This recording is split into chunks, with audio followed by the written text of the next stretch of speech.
మన రక్షకుడైన యేసుక్రీస్తు నామమున అందరికీ వందనాలండి. ఈరోజు దేవుని మాటలు యెహోషువ గ్రంథము 1వ అధ్యాయం 17వ వచనం. నీ దేవుడైన యెహోవా మోషేకి తోడయుండినట్లు నీకును తోడయుండునుగాక. ఆమేన్. ప్రియ దేవుని బిడ్డలారా, దేవుడు మోషేకి తోడుగా ఉన్నాడు. ఎలాగా? 6 లక్షల మంది యోధులని భరించగలిగే శక్తి ఇచ్చాడు దేవుడు. నీ కుటుంబాన్ని భరించే శక్తి నీకు లేదేమో, దేవుడు ఇస్తాడు.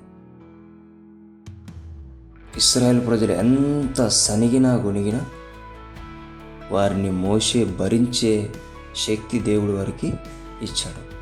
నీ సంఘ సభ్యులు నిన్నెంత సనిగినా నీకు భరించే శక్తి దేవుడు ఇస్తాడు. భయపడద్దు.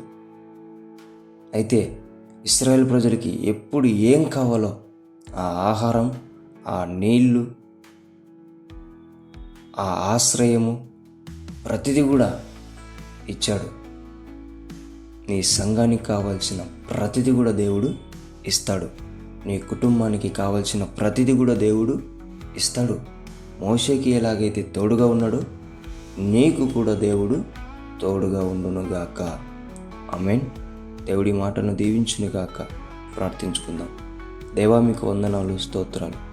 ఎవరైతే సేవకులు సంఘం ద్వారా ఇబ్బంది పడుతున్నారో, ఎవరైతే నీ బిడ్డలు కుటుంబం ద్వారా ఇబ్బంది పడుతున్నారో, సమాజం ద్వారా ఇబ్బంది పడుతున్నారో, వారందరికీ కూడా వారిని బరాయించే శక్తి, వారి మీద వీరు నిలబడే శక్తి, అలాగుననే వారు ఏం కోరుకుంటున్నారో తెలుసుకుని దాన్ని ఇచ్చే నీ తోడు యేసునామంలో నీ బిడ్డలకు అనుగ్రహించమని యేసునామంలో ప్రార్థిస్తున్నాం తండ్రి.